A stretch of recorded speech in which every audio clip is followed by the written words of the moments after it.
Bé, bona tarda a tothom i moltes gràcies a tothom que heu fet l'esforç de venir i apropar-vos a l'Espai Cràter. Hem comentat abans que aquesta sessió està sent gravada i que per tant a partir de demà la penjarem també al canal de YouTube de l'Espai Cràter per ajudar a fer difusió i promoció. Donar-vos la benvinguda tant als ponents com a les persones assistents a l'Espai Cràter. L'Espai Cràter és un equipament que va obrir les seves portes l'11 de març del 2022, després d'un procés de cocreació que va durar diversos mesos i que vam intentar treballar de forma molt oberta amb la ciutadania, amb l'empresa, amb el món de la universitat i amb els diferents sectors econòmics de la ciutat i del món de la recerca i el coneixement per intentar trobar un element que fos el vertebrador de tot aquest projecte que havíem de posar en comú i de mostrar a la ciutat. L'any 1991 es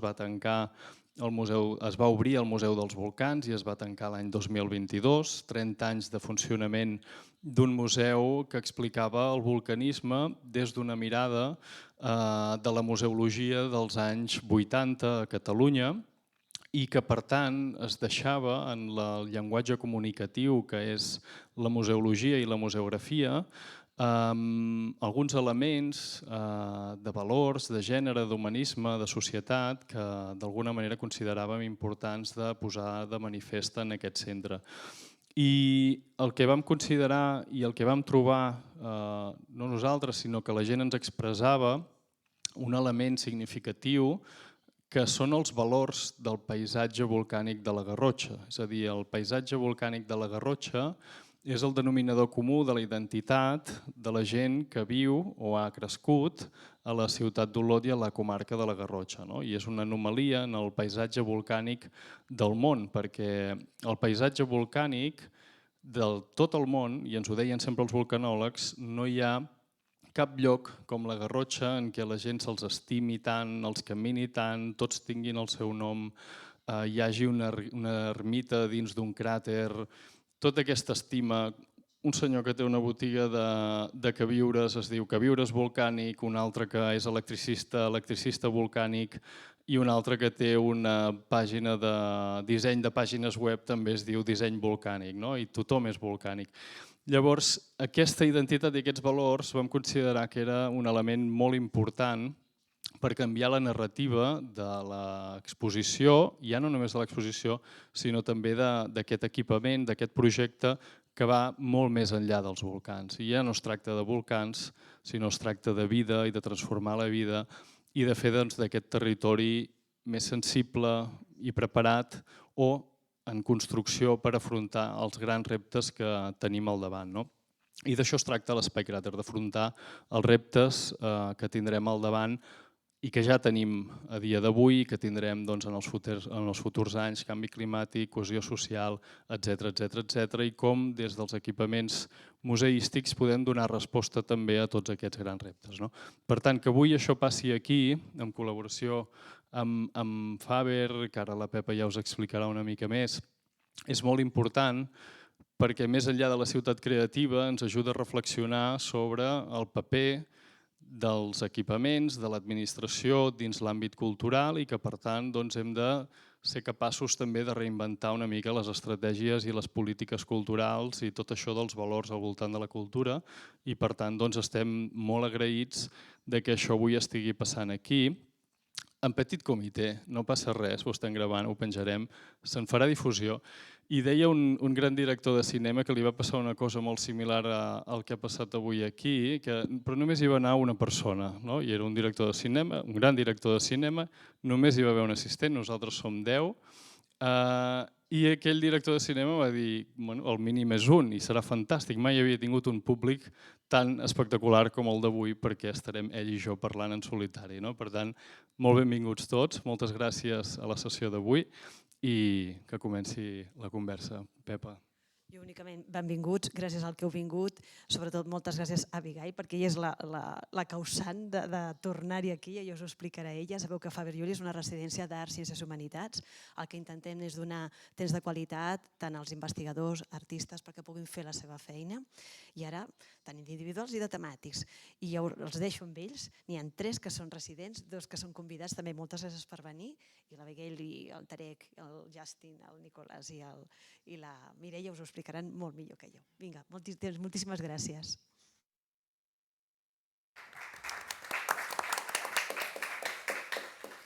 Thank you. Good evening. And yes, thank you to Pepper there, who says that it's my fault you're here, but I'm very grateful.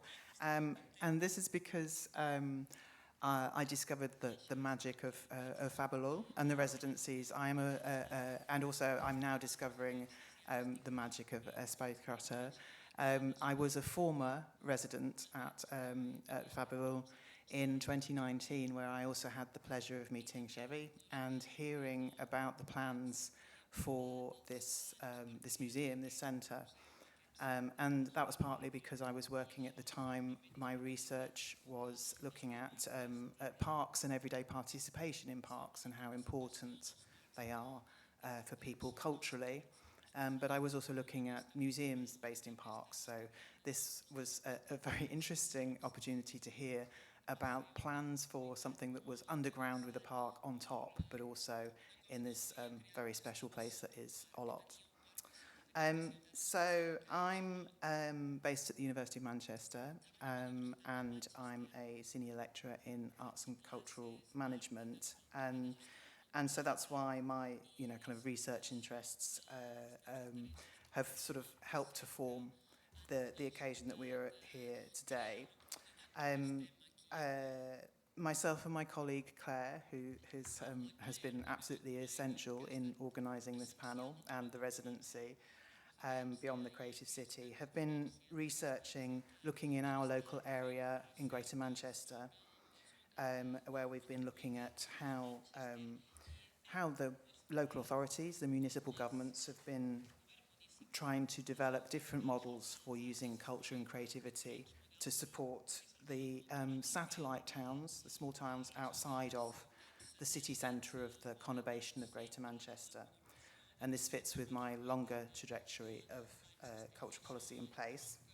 And also we've luckily recently been able to go and look at similar questions around culture policy and how it might shape and change, regenerate places, or how it might do that equitably and making sure that everybody is included. In places like, well, we've been to Melbourne in Australia and Toronto in Canada. So I'm really pleased to be able to bring together a number of experts and people who know perhaps a lot more than me in this area, and so that we can have a discussion with you today. So the plan is that in a moment, I've introduced myself now, you know who I am.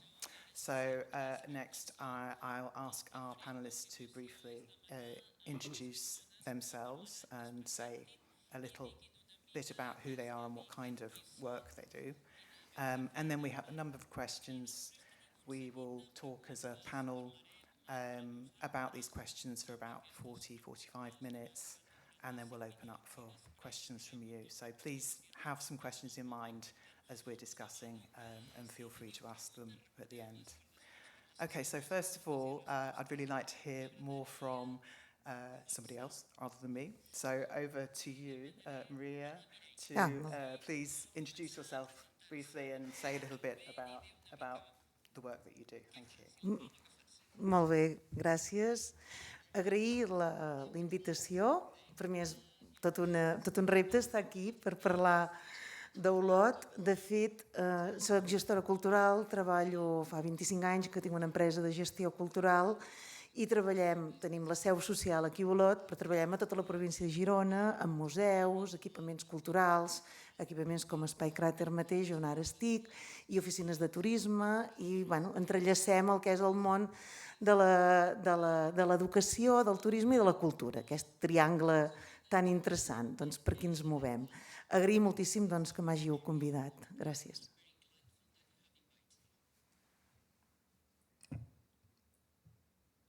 Okay, thank you. Nicolás, please. Thank you, Avi.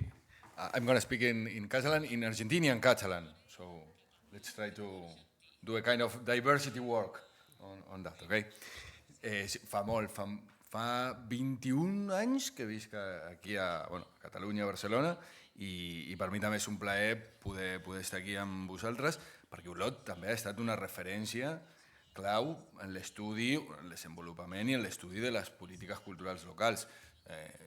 Un dels professors que d'alguna manera em va portar cap al món de l'anàlisi i la recerca en polítiques culturals és el professor Xavier Fina, que ha estat aquí, no sé si per bé o per malament, però ha estat aquí treballant molt amb vosaltres en la planificació cultural de la ciutat, i crec que sou uns referents. L'última vegada que vaig venir aquí va ser per córrer una cursa, la cursa dels volcans d'Olot, parlant de la passió, fins i tot fer una cursa que va pels volcans, o sigui que realment això m'ho crec. Jo soc professor de l'àrea de gestió cultural, sobretot del màster de gestió cultural de la Universitat Oberta de Catalunya, i la meva recerca se concentra sobretot en el tema de les polítiques culturals, els drets culturals, i darrerament he estat analitzant molt les desigualtats en l'exercici d'aquests drets culturals, sobretot a nivell de la ciutat. Okay. Thank you. I'll stop turning that on and off now. Justin, please, Professor Justin O'Connor, if you could introduce yourself. Yes, hello, I'm Justin O'Connor. Originally from Manchester. I worked a long time in Manchester doing creative industry things, and then across Europe a bit on urban regeneration and things, including Barcelona. I met a few people in Barcelona. We looked at Pobla now, is it? Pobla now, and in Russia and Petersburg. And then since then I now work in Australia, in Melbourne and Adelaide now, and bits of Melbourne. But also I've been working a lot on China. So I did a big book on China, cultural industries in China. And I'm right now finishing a book in the Faberllull residence, and it's called Culture is Not an Industry. So that's my new book. Anyway, that's me. Thank you. And last but not least, Tarek, please. Hi, everybody. I'm Tarek Varani. I'm an associate professor of creative industries at the University of the West of England in Bristol. I'm originally from Ottawa, Canada, but I've been living in the UK for a long time, doing a lot of research around the creative and cultural industries as we kind of understand it now. Recently, I have been working on an edited volume around this idea of global creative ecosystems and trying to bring across this idea of ecosystemic thinking around what we consider the creative and cultural economy, I guess, and the cultural industries. I've done a lot of work globally, especially in the global south, around creative and cultural policy. Right now, I guess the peak of my interest is around what's happening in the Gulf states, in the Middle East, which is fascinating. And yeah, I'm really glad to be here, and thank you for having me. Thank you. So now you know who we are a little bit anyway. I wanted to kind of raise the first question. And obviously we're here in a relatively new space for engagement in education, learning, culture, community, all of the things that Chevy told me he wanted this place to be 4 years ago. And I'm sure that this has also physically changed the environment of Olot, and we heard about volcanoes being very much part of Olot's brand. So my first question to all of the panel, but I will start at this end, is to what extent should local regeneration strategies that really change places utilize as an instrument, arts and culture, as tools for, in particular, economic growth. So I wonder if you could just speak to that from your perspective, please, Mireia, and think about how is it that, are you comfortable with the sort of use of arts and culture in this way, and what, yeah. What's your opinion on this? Thank you. Bé, jo m'agradaria... Parlo des de l'experiència personal i dels estudis que d'alguna manera els nostres companys més de l'acadèmia ens podran explicar quan entenem que la cultura i l'art són motors de desenvolupament econòmic. És a dir, quan realment vinculem el que és l'art i la cultura amb un efecte directe a l'economia, no? Dit així, i que sempre hi ha aquesta correlació, que a vegades és molt més directa per mi i a vegades és molt més indirecta, o sigui, hi ha indústries culturals que directament atanyen a una prosperitat econòmica i d'altres expressions culturals o maneres de fer culturals que tenen repercussions econòmiques indirectes, sigui d'una manera o d'una altra, i he estat pensant, i crec que si posem al centre, quan jo entenc la cultura i l'art, la persona, és a dir, si posem al centre la persona i el seu desenvolupament personal, tot el que puguem fer en una ciutat, posem-li Olot, en clau persona, té un efecte directe en l'economia i, per tant, en l'art i la cultura. No sé si m'he explicat. És a dir, si el focus no el derivem i el posem en la persona, i per tant en la seva expressió cultural i artística, entendria que tot el que passi, que succeeixi a nivell de ciutat, va enfocat al benestar de la persona i per tant té una repercussió econòmica. Dit així, si m'explico bé, penso que quan des de les àrees d'un ajuntament, d'una administració pública es planteja, posem-hi, un equipament com aquest, que això pot ser un cas puntual, però si ho miréssim des d'una perspectiva més àmplia, plantegéssim qualsevol acció que tingués a veure amb urbanisme, amb habitatge, amb indústria, i poséssim al centre la persona i, per tant, la cultura i l'art, automàticament té una repercussió clara en l'economia. Altra cosa és que no es vegi, que no s'identifiqui o que no es relacioni, però per mi aquesta correlació hi és. No sé si m'he explicat bé. Aquest, per exemple, el cas d'Espai Cràter és un cas concret de praxis, de bona praxis en aquest sentit, on es tenia molt clar que el que es feia tindria una repercussió que iria més enllà de l'edifici i que tindria a veure amb una regeneració urbana i que tindria a veure amb un benestar de les persones i que directament atenyaríem a la cultura i a l'art i a les expressions artístiques, i aquest per mi és un exemple reeixit d'una praxis cultural que ha tingut en compte això, però òbviament vist en el marc de la ciutat on els departaments són molt fragmentats i les àrees d'urbanisme fan carrers i els d'economia fan fàbriques i els de cultura fan cultura, llavors em costa molt veure exemples que vagin en aquesta direcció. Per tant, no és perquè hi hagi en Xevi aquí, però és veritat que per mi aquest exemple pot ser una bona resposta a la pregunta de la Abigail. Thank you. It's really interesting to hear, you're bringing such personal and professional experience to this.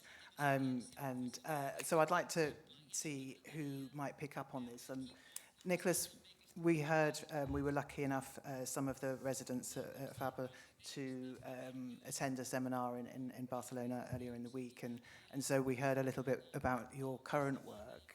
Does that speak to the question about any particular issues around economic development being based on arts and culture instrumentally, or as Mireia was saying, about putting well-being and well-being and economic development actually being intrinsically linked, so long as the person is at the centre, so it's person-centered.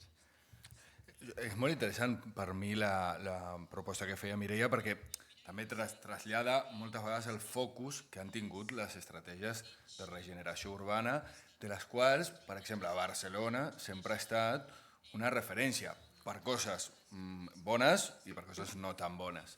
En tot cas, també crec que és molt important que estem parlant d'aquest tema aquí a Olot i després potser recuperarem el tema de les perifèries i el tema d'altres ciutats o altres centralitats més que perifèries. És a dir, jo crec que podem aprendre molt les ciutats grans de les ciutats no tan grans, si voleu, o la ciutat del món rural. Tenim moltes vegades problemes similars i fins i tot, ho dic per les estratègies de revitalització o de regeneració urbana, podem aprendre molt també del que està passant en el món rural. Dit això, jo conec més i he fet més recerca sobre el cas de Barcelona, que és un cas molt estudiat i que històricament tothom que més o menys ha prestat una mica d'atenció sap que l'estratègia de regeneració urbana i econòmica de Barcelona ha passat des de la tornada de la democràcia per una mirada molt d'arquitectura, una mirada molt espacialista, no? Una mirada molt de territori en el sentit més dur de la paraula, de les infraestructures. La cultura en el sentit més, no tant del substantivo la cultura, ¿no? El producto, la cultura en mayúscula, sino lo cultural, ¿no? El adjetivo, aquello que nos hace ser personas, agentes, esa parte de la cultura, lo cultural, diria jo, ha quedat en un segon pla. És a dir, sí que la cultura, les infraestructures culturals, els grans equipaments de cultura, els grans projectes culturals, els Jocs Olímpics eren un projecte cultural també, han ocupat el centre de les estratègies de regeneració econòmica. Però això ha tingut uns efectes que podem considerar que per moltes persones ha pogut ser positiu, però també ha tingut uns efectes negatius. Per què? Perquè hem deixat de banda tota l'altra dimensió de la cultura que té a veure amb això, en ser protagonistes de les nostres pràctiques. Jo crec que la ciutadania de Barcelona, i molt especialment la ciutadania que ha patit desigualtats socials, econòmiques, no ha tingut la possibilitat de ser protagonista principal d'aquests processos de regeneració urbana i econòmica. Aleshores, crec que això ha anat canviant, s'ha anat matisant, i en els últims 10 anys, per no parlar només de l'últim govern local de Barcelona, sinó en els últims 10-15 anys, s'ha anat incorporant la idea de la proximitat, el territori, com un element clau a reconèixer en qualsevol estratègia de regeneració urbana, de regeneració econòmica. Sense el territori, sense la identitat, aquí parlàveu vosaltres de la identitat d'Olot, sense la identitat, per cert, moltes vegades conflictiva, excloent, no exempta de relacions de poder i desigualtat i problemes. Les identitats no són meravelloses i totes inclusives, però dic, les identitats, d'alguna manera, a nivell territorial en Barcelona, es comencen a reconèixer com un element clau per qualsevol estratègia de regeneració o de revitalització dels barris, de les zones que més pateixen les desigualtats d'una ciutat. I ja acabo, crec que això ha portat també la idea dels drets culturals una mica més al centre del debat. És a dir, si les estratègies de regeneració urbana i econòmica no posen, com deia d'alguna manera Mireia, els drets culturals de les persones i les comunitats en el centre, de cultural això tindrà poc. Tindrà molt, segurament, d'econòmic, d'arquitectònic, d'urbanístic, però d'urbà, no? En anglès és difícil, la comparació entre urbanístic i urbà, però això que és urbà realment és més cultural, és més inclusiu que només una mirada arquitectònica, espacialista i estrictament urbanística. Potser és difícil de traduir, aquí les companyes estaran patint, però specialist versus urban, it's not the same. Jo ho deixaria aquí. Thank you very much. Okay, so I want to pick up on some of the things that you've just said, Nicolás, and then pass over to my two panelists here. You made a distinction between culture and the culture, which I thought was very interesting.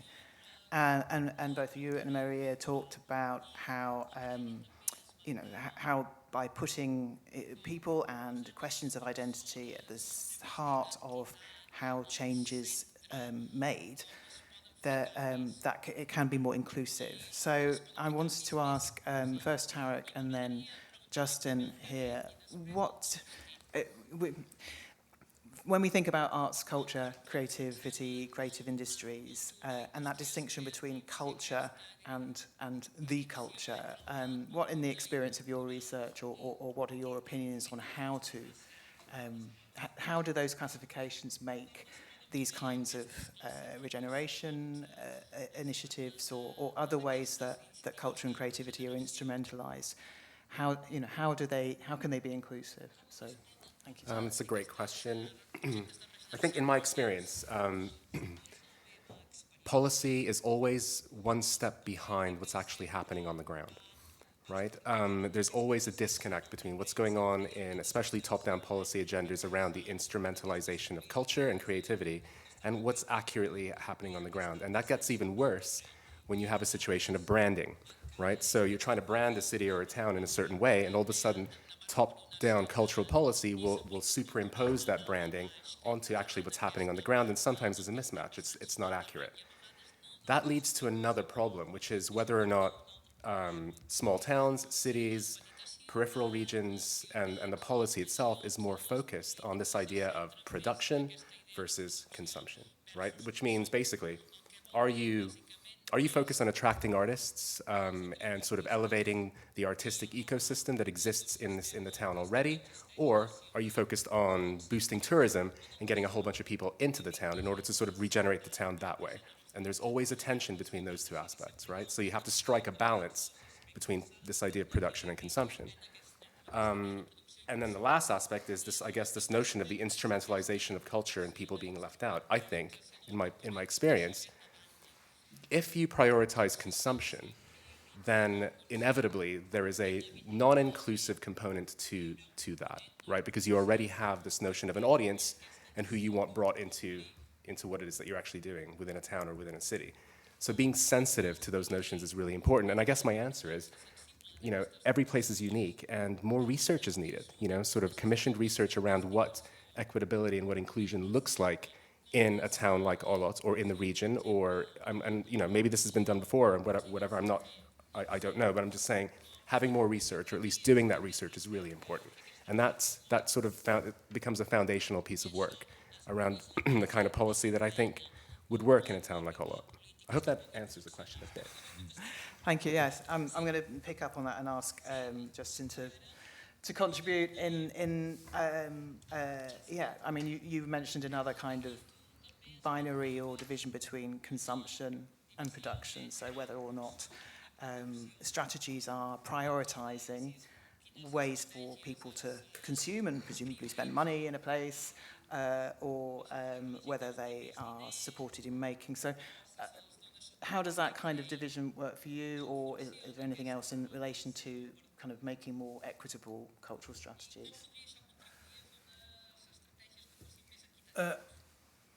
I don't know, to be honest.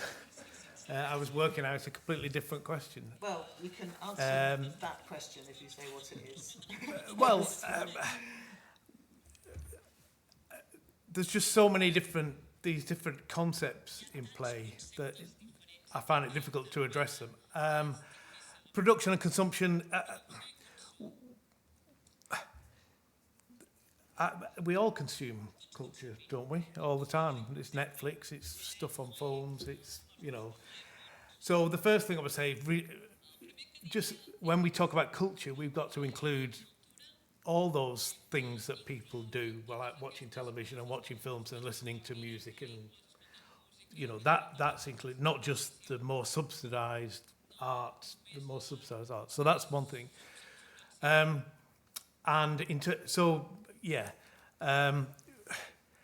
I suppose my issue is that we talk about economy. Well, let's talk about economy.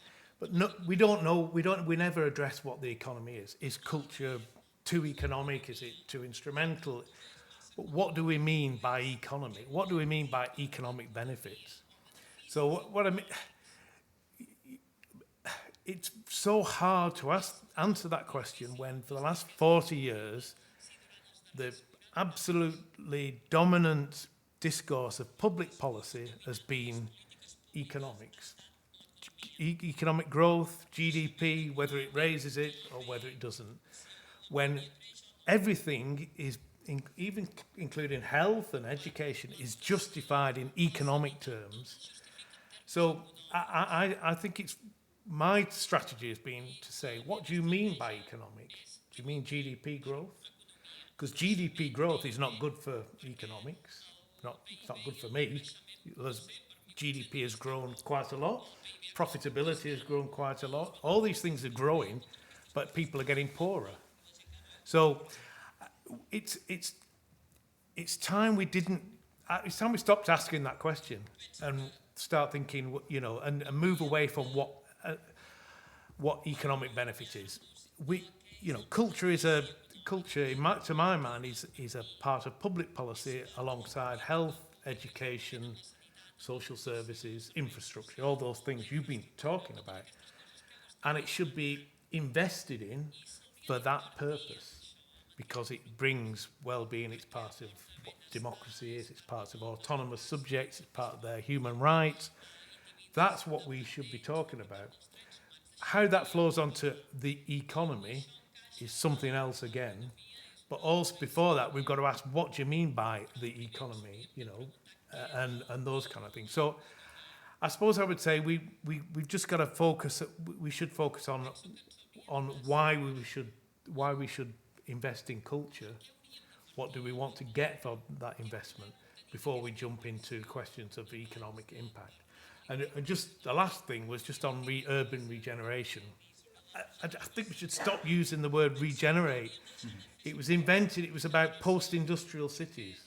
It was a 1980s, 1990s thing about post-industrial cities. And I think we're post-industry now, certainly in Europe. We are well, we're not post-industry. We live on the industry being done in China and parts of Africa and parts of Southeast Asia. That's where all the dirty factories are and the people working 12 hours a day. So we're post-industrial, but somebody elsewhere in the global south is doing the industrial work. So how we deal with that, you know, how we deal with not doing the dirty work is a question that was big in the 80s, but I think we've got to come up with a different word for that.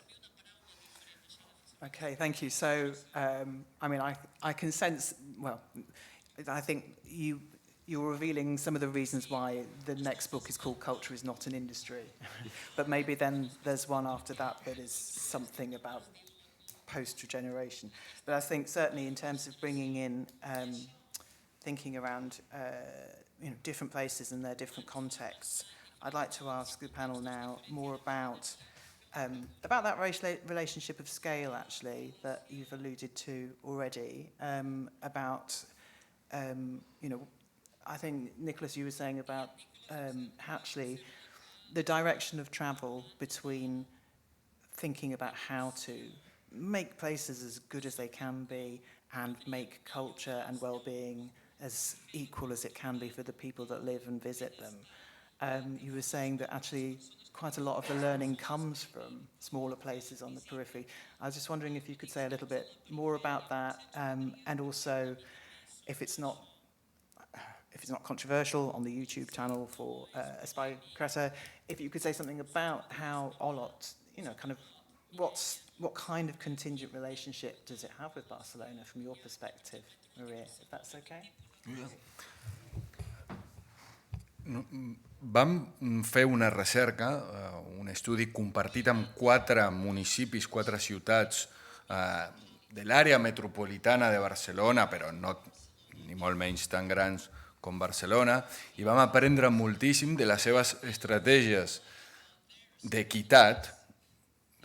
Hi havia una pregunta, Evi, que ens passava sobre equitat, les seves estratègies sobre equitat i sobre com posar els drets culturals de les persones i comunitats al davant quan es desenvolupa una estratègia de ciutat, no sé si de regeneració o de democratització de la ciutat, del dret també a la ciutat, ciutats petites, ciutats que tenen una part molt urbana però que ja toquen a parts o a espais semiurbans, i realment vam aprendre molt del que és o del que implica l'equitat i també del que no és l'equitat o de les confusions que a vegades tenim quan promovem o quan creiem que estem promovent l'equitat en la cultura i en les polítiques culturals.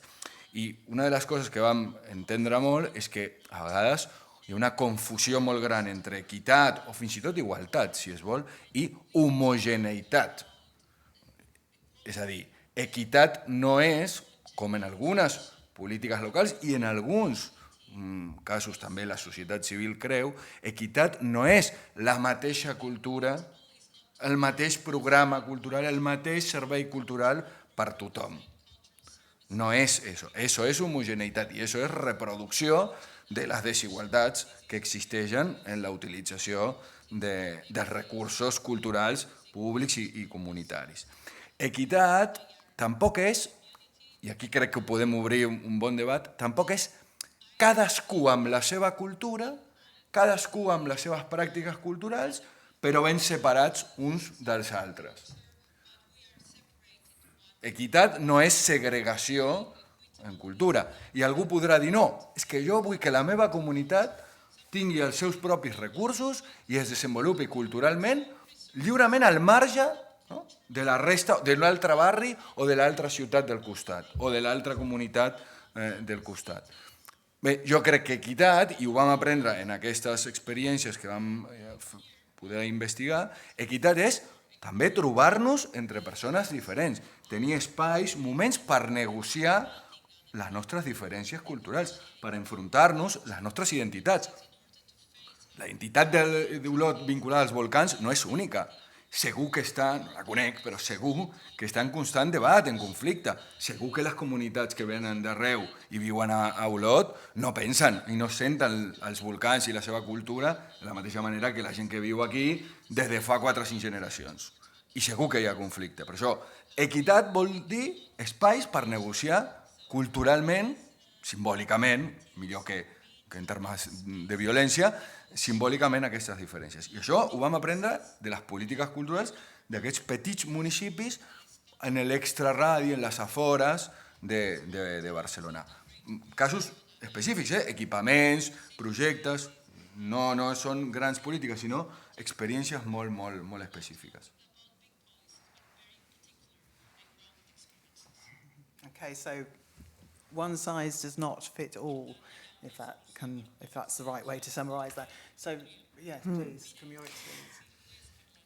Bé, suposo que no soc sociòloga, però sí que amb els anys, que recordava el pla de cultura que vam fer a Olot l'any 2001, en Xavi Fina ens va ajudar a fer el pla de cultura del 2008, i des del 2008 al 2023, que no tenim un pla de cultura encara, les coses han canviat molt. I han passat coses que ens han afectat a Olot, que han canviat a nivell global, i també hi ha característiques i fets que tenen molt a veure amb el territori i amb l'entorn. I un dels grans reptes perquè les polítiques i les estratègies on posem al centre les persones i, per tant, la cultura i els drets culturals de les persones sigui aquesta equitat i aquesta inclusió, passa per entendre un Olot on hi ha una diversitat cultural molt elevada. Passàvem de, si repassava els números d'un 5% que analitzàvem l'any 2001, a un 15% el 2008, a un quasi 25% avui, un 23 i escaig. Per tant, òbviament això, que és un fenomen global, evidentment té una afectació directa a Olot i evidentment les polítiques i el que fem a nivell cultural a Olot ha de tenir en compte aquest canvi, com ha de tenir en compte reptes mediambientals, com parlava amb Xevi, que en aquell moment ni ens els plantejàvem, o ha de tenir en compte tota la transformació digital, que també en pocs anys ens ha canviat la vida. Llavors, en tota aquesta olla efervescent, cal, com deia el Nico, garantir que hi hagi... O sigui, la cultura és l'eina que ha de cohesionar tot això. És l'eina. No hi ha altra que sigui la cultura i l'educació, perquè som éssers culturals i partim d'aquí. I llavors el gran repte és que aquestes polítiques culturals que dissenyem entre tots, sigui des de l'administració, des dels... tots els agents que hi intervenim, siguin equitatives, com deia el Nico, i igualitàries. I, per tant, el gran repte de l'administració, a part de posar això sobre la taula, analitzar, com deia el professor Tarek, la vida va més ràpid que les polítiques en si per donar-li resposta. Tot va molt més ràpid del que som a vegades capaços de donar resposta. És intentar, o sigui, és garantir aquestes condicions. Per mi, l'administració i la funció pública ha de ser garantir aquestes condicions d'equitat i d'igualtat. a tothom, bàsiques. I a partir d'aquí generem discursos, generem identitats, generem mixures, trobades, destrobades, però les condicions, o sigui, la palanca o el punt de partida ha de ser aquest. I aquest ha de ser, i no altre, la funció de l'administració. Can I step Thank you. in? Yeah, sure. So I was just going to say, absolutely. I mean, so we ran a project in Bristol where we tried to, it was called Creative Workforce for the Future, and we tried to allow creative businesses, we allowed them to at least test if they were inclusion ready. And we had a placement situation where we tried to place 13 people from disadvantaged backgrounds into those organizations, and it was a very, very stressful thing to do, right? So the idea of inclusion and equitability and having policies around that is a difficult thing to actually do. The process itself is really difficult. And some say, and actually we saw this in the project, that that's a necessary step. It has to be uncomfortable. It has to be difficult. But one of the most important things was access. Giving people access to programs that actually exist. Giving people access to what we call the creative and cultural industries or economy or whatever you want. That was the biggest barrier. So the other aspect was this notion of exchange.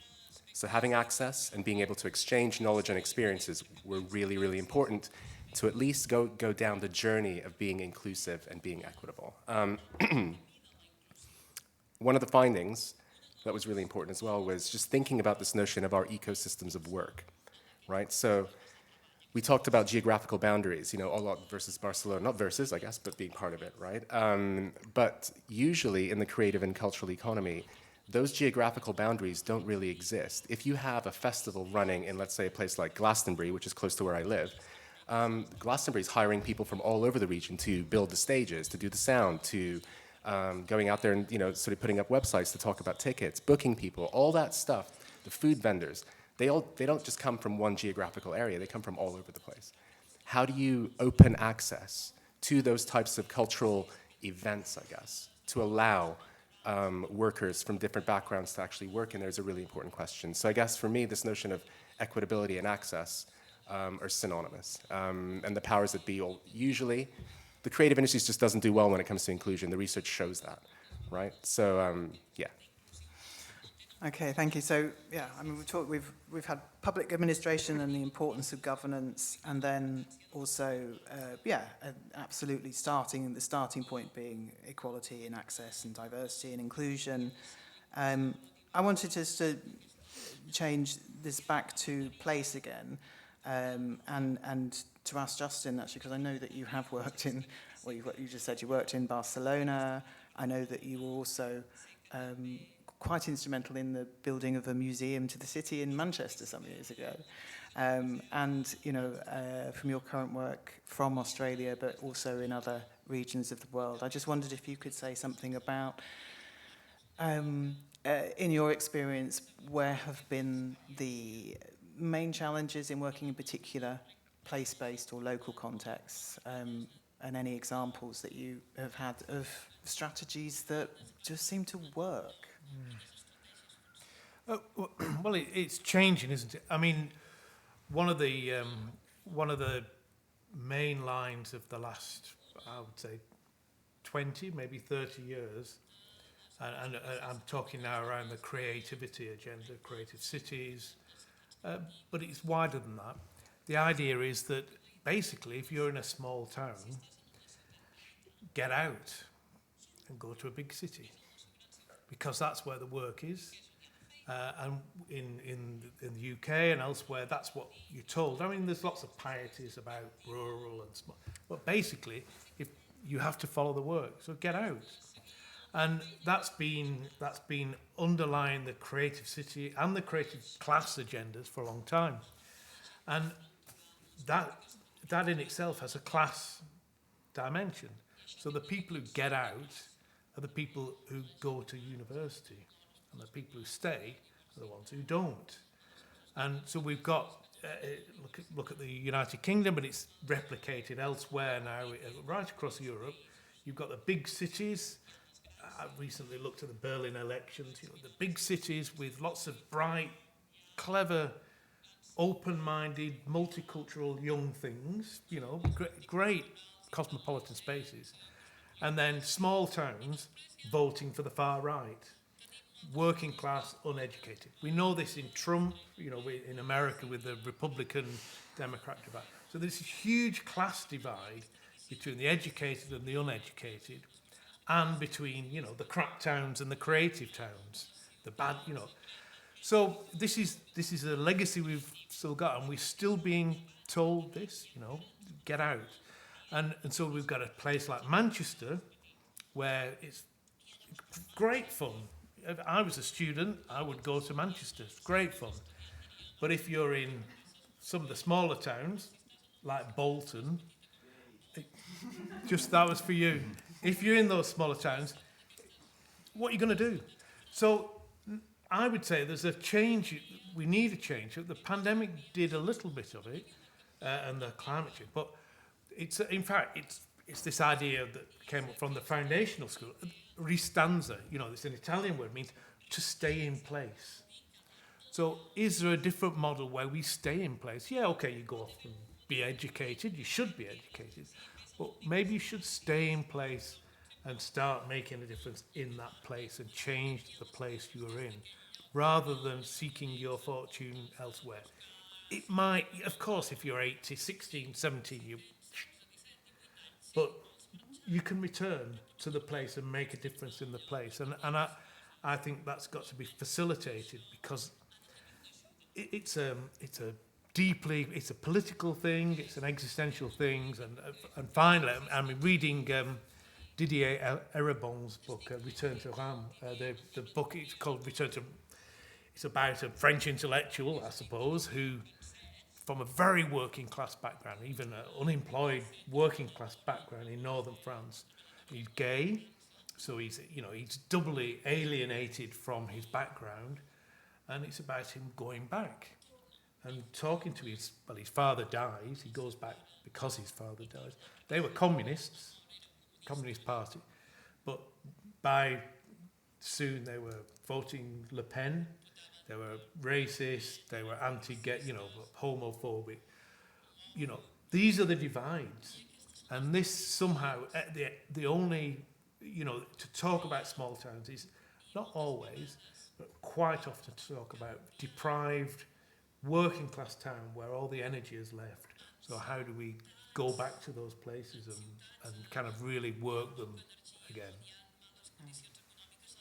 Thank you. I mean, I'd like to respond to that briefly, and then open up to panelists to ask questions of each other, and before opening up to you guys. I think that point about staying in place is just during the pandemic. Obviously, we're all aware. Although I was involved in a research project that kind of demonstrated it empirically, through data.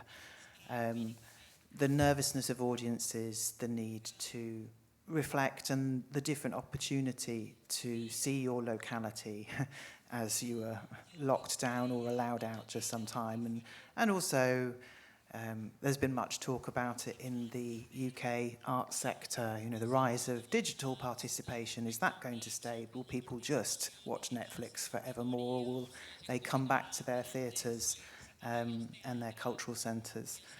And so I suppose my riposte to how we get people to stay in places, to make places better, and how we do that through cultural policy, is by changing the way that we support. And when I say we, I'm talking very much from an English perspective, not even a Scottish or Irish necessarily.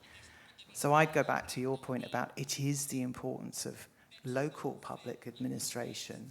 We need really well-founded place governance that has culture absolutely integrated into it, in order that people don't need to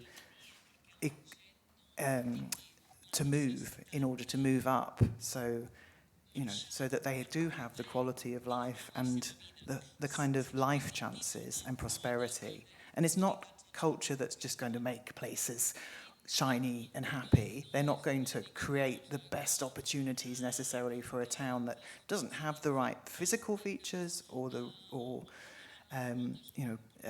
just has a different history. But it is really important to try to find ways that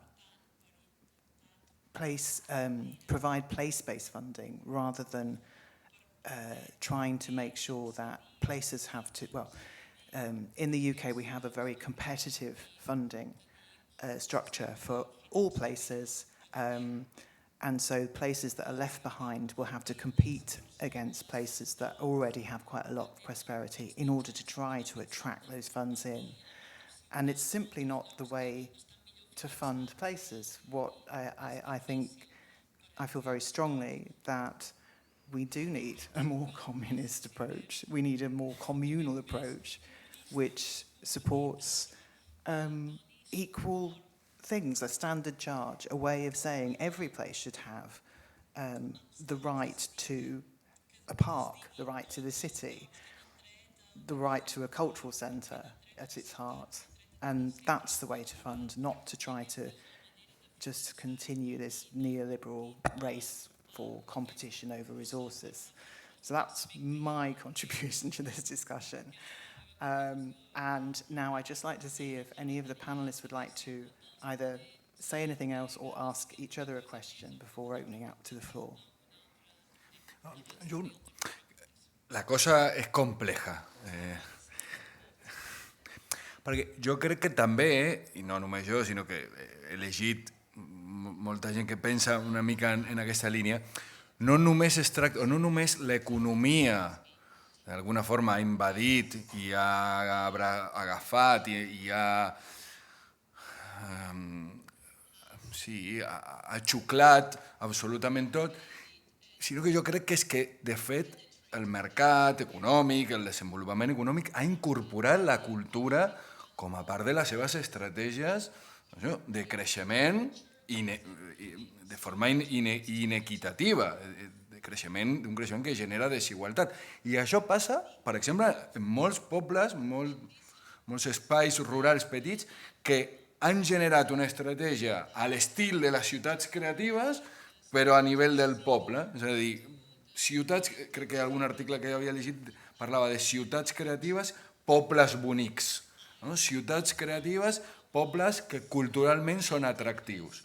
I això el que està generant és aquesta incorporació de la cultura com a part de les estratègies de desenvolupament del propi mercat, fa que es neutralitzi el poder crític, si és que encara en té la cultura i les pràctiques culturals, i a més acaba expulsant en aquests casos també a moltes persones que realment són part de la identitat cultural que es fa servir per atraure gent i negoci en espais urbans, en espais rurals i en ciutats petites. Per tant, és com molt complex superar aquestes estratègies.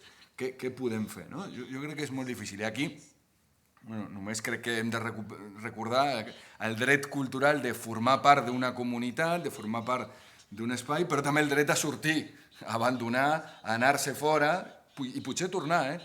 Jo crec que això hem de ser més capaços de barrejar-nos, sortint i tornant per intentar trencar aquestes dinàmiques totalitzadores que no permeten cap desbordament, cap mirada diferent a la de la reproducció econòmica i com a màquina de generació de desigualtat, perquè si encara fos una distribució més o menys igualitària, una distribució més o menys equitativa dels recursos, mira, però és que aquests processos econòmics acaben generant molta desigualtat. Amb la cultura, bàsicament, com un argument més del propi sistema econòmic. Clar, afegint una mica el que deia el Nico, pensant una mica en el debat, clar, per exemple, és curiós com... Jo sé que és historiadora també, explico la ciutat d'Olot, i sempre, o sigui, tot l'àmbit més artístic, i si no, bé, els que sou d'Olot ho sabeu, no? L'àmbit artístic sempre ha anat molt lligat a l'àmbit econòmic, molt. És a dir, si bé ja hi havia una indústria, no és una classe d'història, però vull dir, si ja a l'edat mitjana hi havia indústria, sobretot a partir del segle XVII-XVIII, arranca fort, perquè es vincula la indústria a la part de les indianes, a uns teixits que s'havien de fer a mà, genera una escola d'art, aquesta escola d'art genera uns treballadors, fan una manufactura, entra en crisi, s'inventen fer sants, és a dir, hi ha com una reconversió econòmica, sempre ha anat molt en paral·lel. I mentre ha anat en paral·lel, s'ha pogut, que tenim una d'escola d'art de les més antigues de tot Catalunya, i per tant sempre aquesta correlació que a vegades no s'ha volgut veure, de dir, sembla que si té relació amb l'econòmic i no és art i no és cultura, doncs no és cert, perquè té molt a veure també amb la nostra identitat i amb el que som i amb el que, per exemple, jo m'hi guanyo la vida, que és explicar en Olot perquè hi ha uns sants, perquè hi ha un museu, etc. I per mi la correlació econòmica hi és, en el sentit no de crear desigualtats, sinó de crear oportunitats. I hi ha casos aquí a Olot, com per exemple aquest mateix equipament o tot el tema de la llera, de gent, de joves que tornant a recuperar projectes molt d'identitat, s'estableixen aquí, creen fàbriques de creació i tiren endavant les seves produccions a tranques i barranques, perquè la situació econòmica no és gens fàcil, no? I per tant, jo penso que aquest motor de desenvolupament econòmic que és l'art, per mi és fonamental i és clau, no? I tant de bo poguéssim dir que tenim més fàbriques de creació que fàbriques d'embotit. A mi m'encantaria poder dir això. I que hi ha molts diners i molts treballadors treballant en la cultura i en l'art més que matant animals. M'encantaria, però, clar, estem parlant de dues macroeconomies que no tenen res a veure, no? I per això tornava a relligar, no? Amb aquest element que pot ser, aquesta globalització pot ser molt global, és veritat, i aquestes indústries del món, sobretot del món avui tecnològic, poden ser molt globals, però en el lloc atrapen una identitat molt arrelada en el territori que té a veure amb viure en el lloc, que té molt a veure en aquest fregar-se en el lloc, en aquest conviure en el lloc, en aquest compartir amb iguals o diferents en el lloc. És igual, però té a veure en el lloc. I llavors és quan realment tenen sentit apostar per l'art i la creativitat i des d'un punt de vista equitatiu, d'accessibilitat i de donar aquestes condicions perquè això tan meravellós succeeixi, no?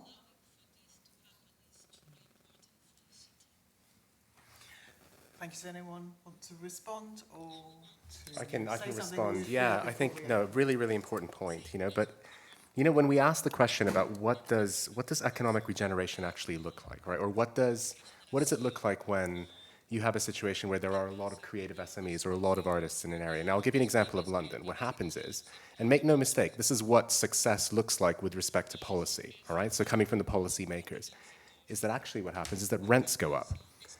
And the minute rents go up, people can't afford it anymore, right? So this whole idea of affordability and what policy can do is a really important question. In the UK, we have a situation where actually there is a policy there to try and keep rents affordable for a specific sort of disadvantaged, socioeconomically disadvantaged people within society, but the policy teeth don't exist, right? So again, there's this notion of what we consider growth to actually be, what we consider the sort of like, I guess, raising the economic value of a specific place, and what the ramifications are, what the results actually are. There are policies in place now in places like London that are trying to protect creative zones, right? And what they're trying to do is have rent freezes in these areas. But of course, what's happening? The landlords aren't happy, right? Because the landlords want their money, right? And if they can raise their rent, 400, 500% in a month, they're going to do it because we are in a capitalist system, right? So I guess what I'm trying to say is that the issues start to become really, really tense when you get down to organizational level, when you get down to the level of the creative SME, the artist trying to stay in place. And maybe there's an opportunity here to think about what those policies are to retain the talent that exists in a local area. But more often than not, the chances are that if this place is successful, right, the rents will go up, and that will mean displacement, and that will mean identity change, whatever that looks like, unless there's a policy there to stop that from happening, right? Yeah, that's what I think. Well, just something about art and economy, and of course, always there's been a link between artists have to make a living. They get paid somehow, or starve, you know, but they make a living, and so to artisans, as I don't want to get into that distinction, but artisans working in wallpaper factories or not plastic, but wooden saint factories. Of course, there has always been a link between making a living and people making profits, perhaps, and culture and design in that way. But I think it's not the same as saying art and economy are somehow the same. I think the idea, the modern idea of art comes about through a refusal of being economic. And by that I mean economics was only invented in the 18th century. Before that it didn't exist. And what economics says is everybody seeks their own maximum self-interest, and that is good. There should be no morals, there's no ethics. As long as you operate within the law, be as selfish and as self-interested as you should, and that will bring benefits to all society. That's what economics says. And art emerged to say first, no, it's not. There are other aspects of being human that are being destroyed in this system. So this is the romantics, but also the philosophers. But also, art came back in and said, oh, how can we have a society when everybody's just fighting each other, pursuing their own self-interest? And even Adam Smith and these economists began to think of, oh, we need art to bring us all together again. So and what's really interesting about what happened in the 1980s is that after that, what the creative idea, the idea of creative industries and creative economy did was to put those two things back together again. And I would say that's been extremely damaging for the ideas of art. And so, you know, one thing we have to do is pull them apart again to some extent, but not to go back, but to pull them apart and rethink both culture and economy at the same time. Thank you. I was wondering if actually I was going to be able to summarise what you were saying was that it's not art that needs to change, but it is economics or thinking about economy. But yeah, maybe we should rethink both. Right, over to you. Questions from the floor, please. So Simon in the middle, we had somebody from the front, but maybe we'll take Simon first, then to Rika, and then to you, if that's okay. Thank you. Please use the microphone. How do I do it's that? Just next to you. There you go. Sorry, I didn't realise. So this is really just a vague ramble. I was just picking up on the point. And please try to speak slowly so that it can be Okay, translated. this was picking up on the point around you said about the artists working, but also in Olot there's a slaughterhouse. And then I think there's a very clear difference between, say, an artist who works and somebody who's working in what is called a creative industry, such as graphics, etc. But I think I'm interested in the opportunities for the people that work in the slaughterhouses who might want to do something with their lives other than just be focused on that. And that's where I think the real value of creative culture is in opportunity, and that comes down to people's time, how much they have to work, the desperation they have around funding their lives. And so I'm quite interested when you sort of hear hunter-gatherer tribes where they work very little in the day because their needs are met quite quickly, and then they do culture, which can be singing, talking, plays, etc. So I think the real value for me and where we might go forward as a society is how we make it possible for people who aren't necessarily considered artists to be involved in culture. And that seems to me to be a real problem given the capitalist system we have and the hours that people have to work and the sheer effort it takes to survive. So that's my ramble. Thank you. Should I go ahead? Okay. Hi. Thank you, and thanks to the generous hosts and panelists for sharing this time. I'm going to be a bit cheeky because I feel like at the moment I'm living and working in the future. So I'm based at the African Centre for Cities. I'm South African, and so I work in the global south. And I think, with kind of crumbling empires and aging populations and the sort of Africa and global south is the future. So my questions come from that perspective of speaking into a possibly quite Eurocentric discussion at times. And I've got one question for each of you, if that's okay.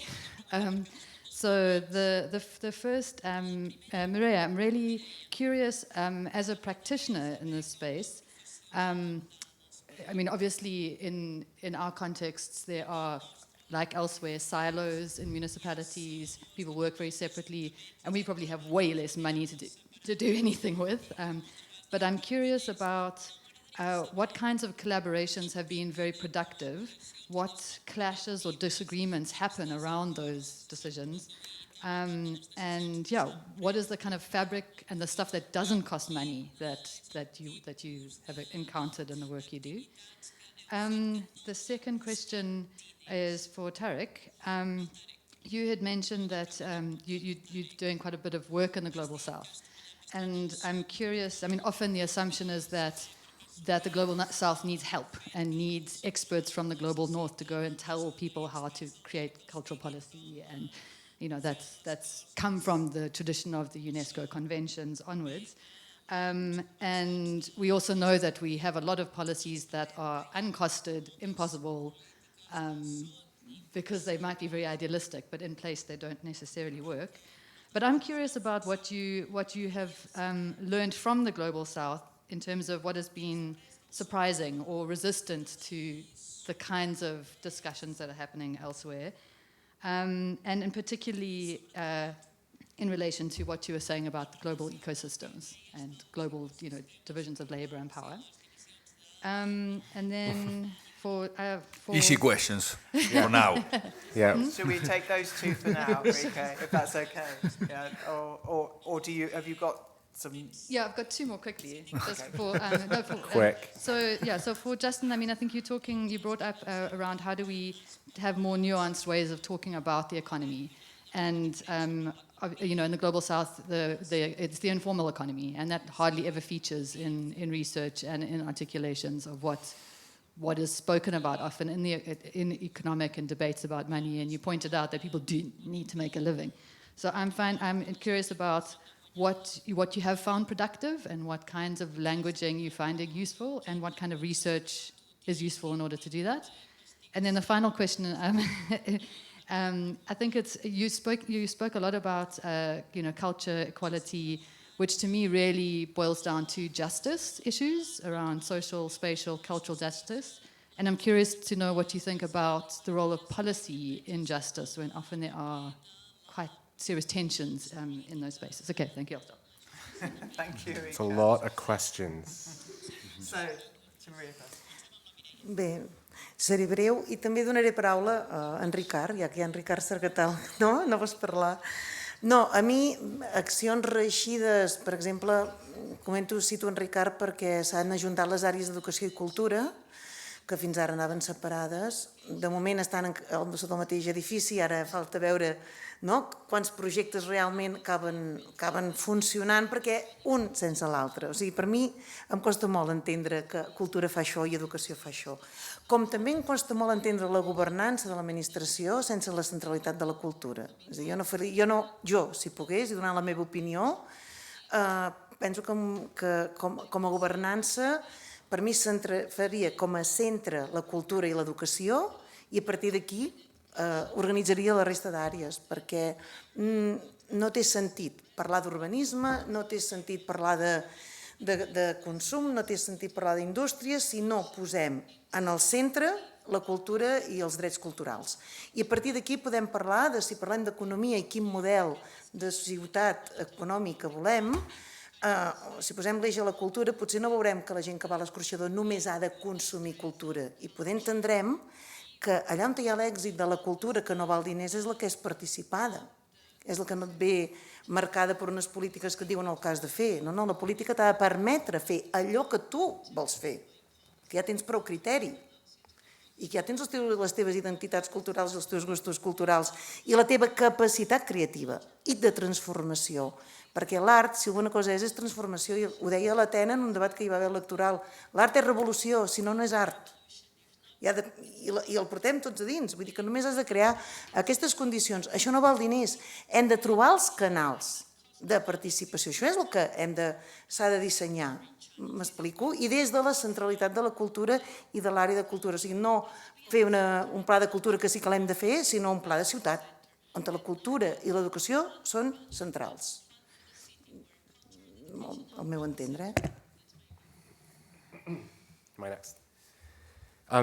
That's a really big question that you're asking, right? So if I was to try and boil down some of the things that I've learned from doing work in the Global South, there's just so much, right? But I think there's a lot of things that come to mind. Like we have these Western-oriented superstructures that come down on the Global South. So for instance, UNESCO Creative Cities, right, as an example.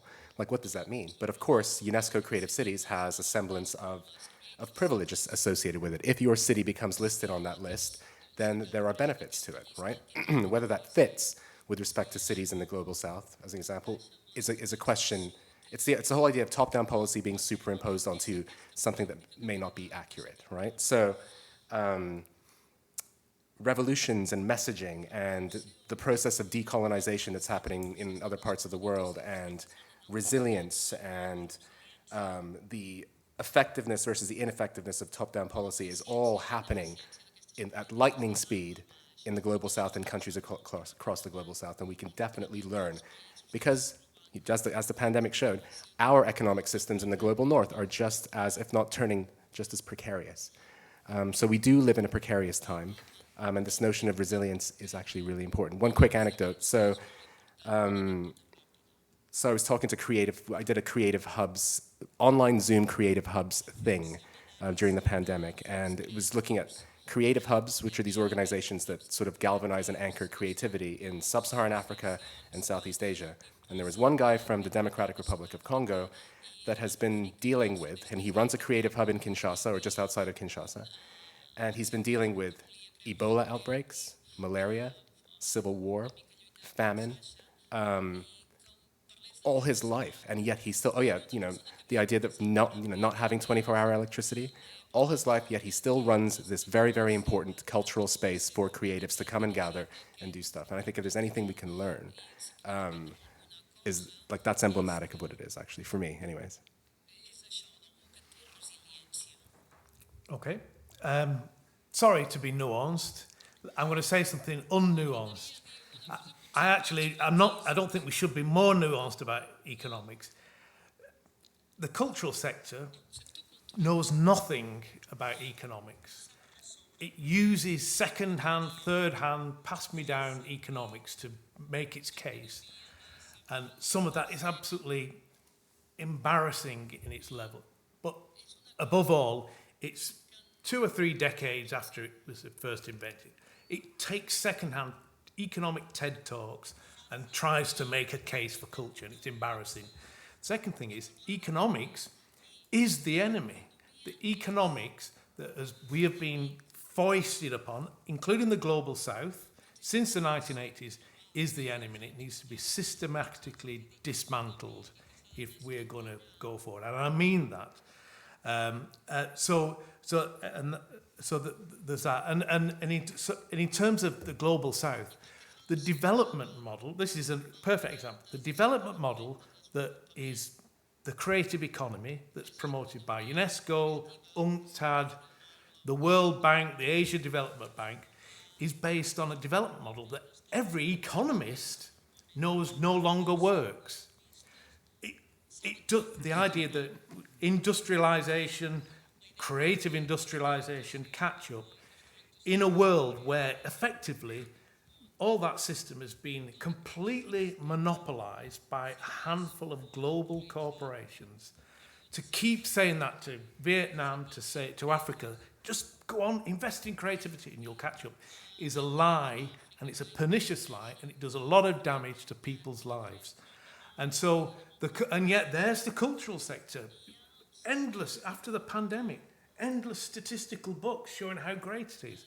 One key fact, UNESCO, who promotes this, said, the 2022 report, what percentage of the trade in global services was done by the Global South? 5. After 40 years of creative development, the Global South represents 5% of the trade in global services. It's an absolute disaster. So that's my very unnuanced view of economics. Thank you. Yeah, I think what can I say after this diagnosis and the role of public policies? Maybe I keep the Catalan. Quan parlo d'equitat i de justícia vinculada a les polítiques culturals, darrerament el cap del departament de la meva universitat em diu això saps que és un frame, un marc liberal. No hauríem de parlar tant de justícia, d'equitat, hauríem de parlar més de dignitat de les persones. I en part em fa pensar, i no és la primera vegada que penso en això, en el rol de les polítiques en aquest sentit, però encara crec que en política cultural hem de posar més encara sobre la taula conceptes com justícia, equitat, per què no dignitat, perquè el que ha passat en polítiques culturals, i particularment en aquest context, que potser seria el que jo he pogut estudiar, és que hem despolititzat la política cultural. Hem parlat d'economia, però no hem parlat mai d'economia política de la cultura.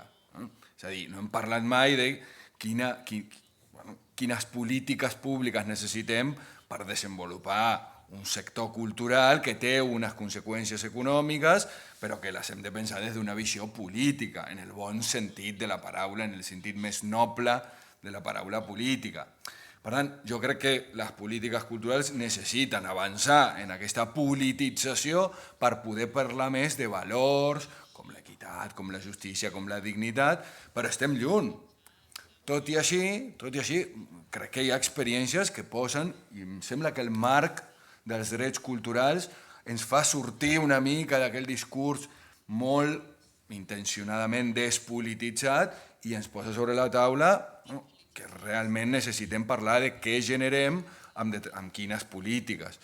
I crec que hi ha polítiques que des del reconeixement, des de la diversitat, des d'intentar interpel·lar a persones i comunitats diferents, estan fent treballs interessants. Sobretot, diria jo, no aïllades, no només les polítiques del sector cultural, sinó en col·laboració de la mà de les polítiques urbanes, de les polítiques de salut, de les polítiques econòmiques.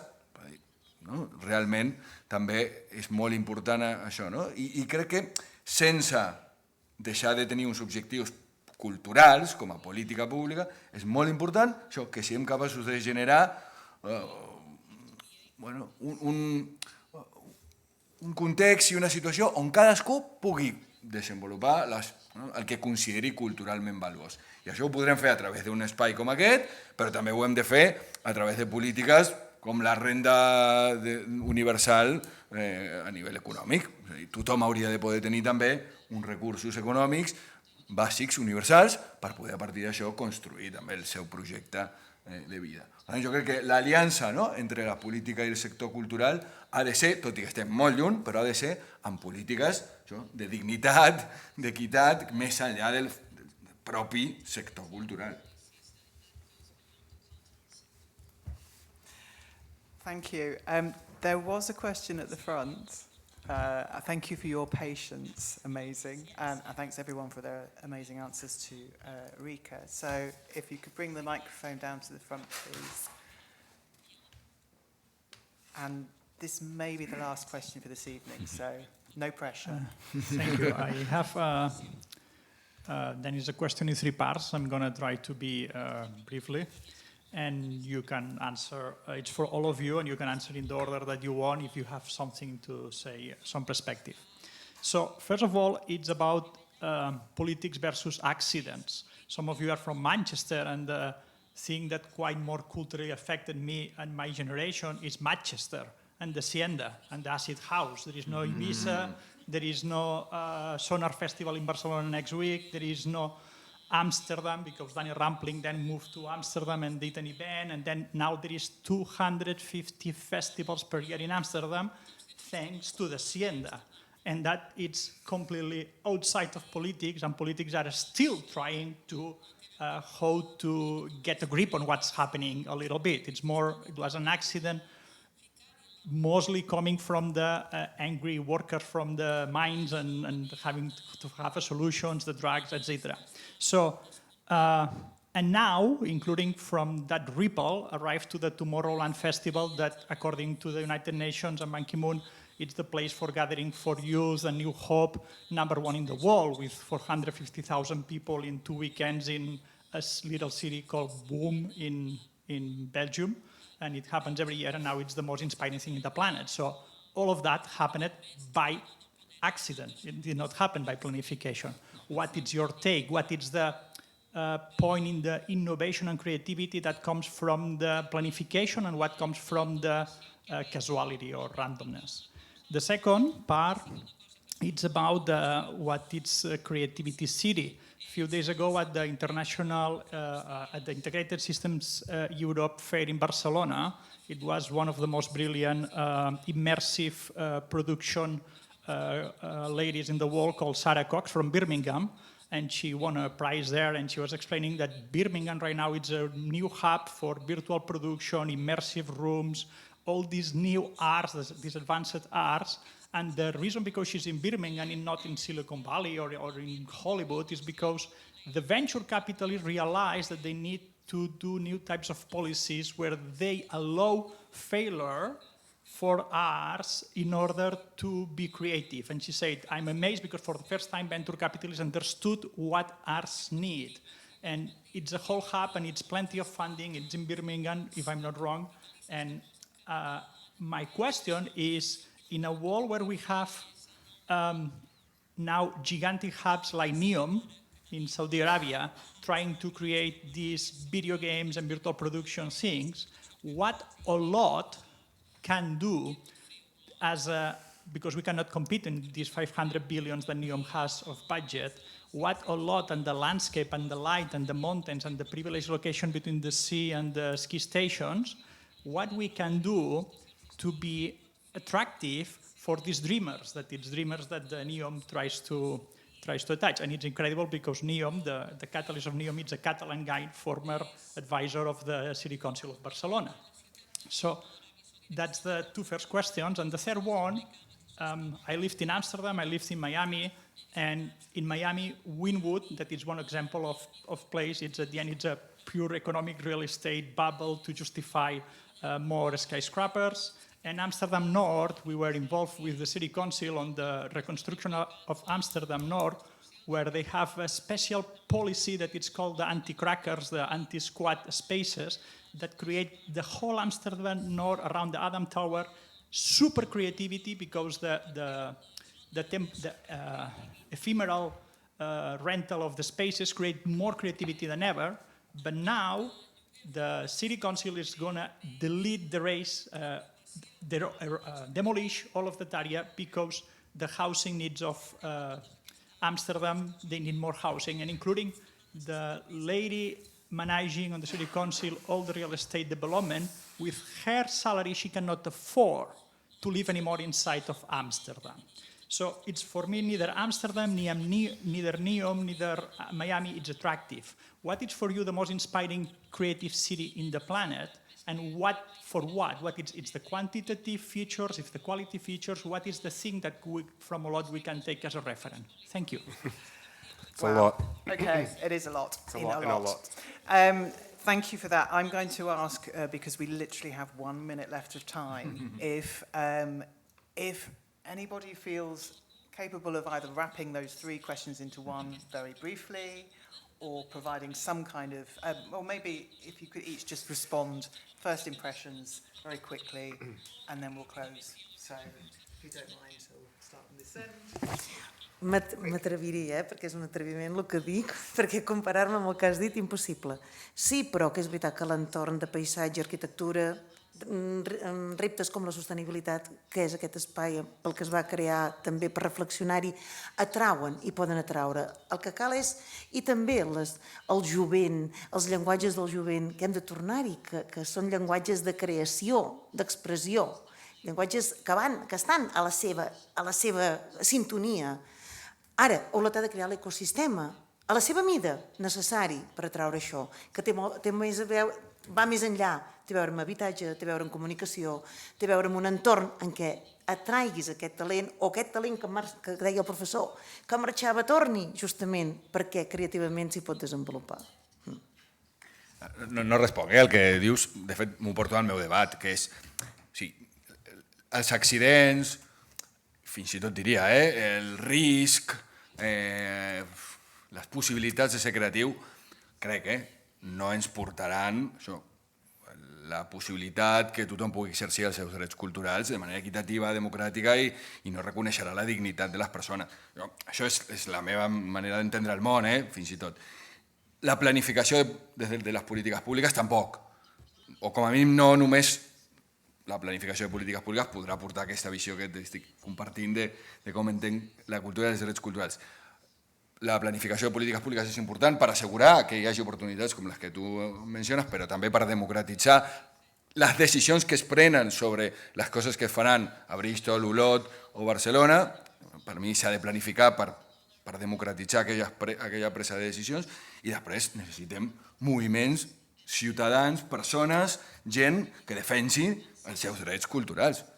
I només amb aquesta mobilització, amb aquest valor polític darrere dels drets culturals, crec jo, hi haurà la possibilitat de viure la cultura d'una manera més democràtica i també hi haurà oportunitats per qui vulgui innovar, crear, arriscar-se. Jo crec que això és la base, gent que realment s'ho senti com a propi.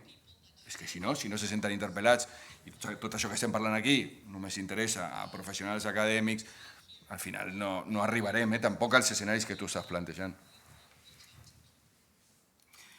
Thank you.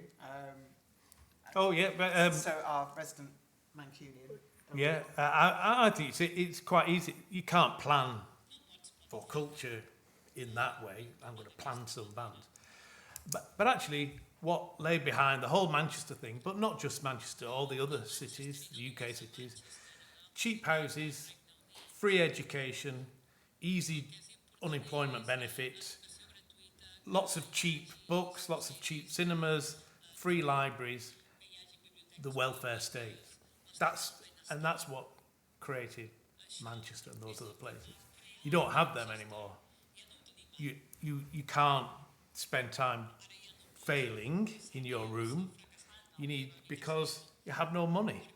I used to spend time failing very badly in my room, but not now. You need to get out, work in the slaughterhouse.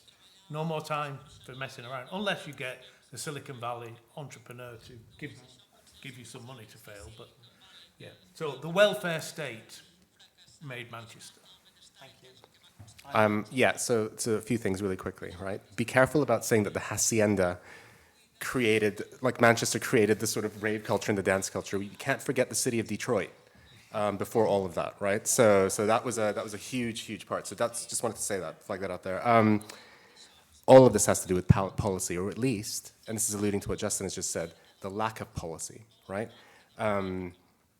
Really important point about the fact that in Manchester, of course, across England, people were able to go on what was called the dole, right? We're get benefits from the government in order to try creative things. That was a really important aspect with respect to the creativity that burst out of the UK in the 70s and 80s, right?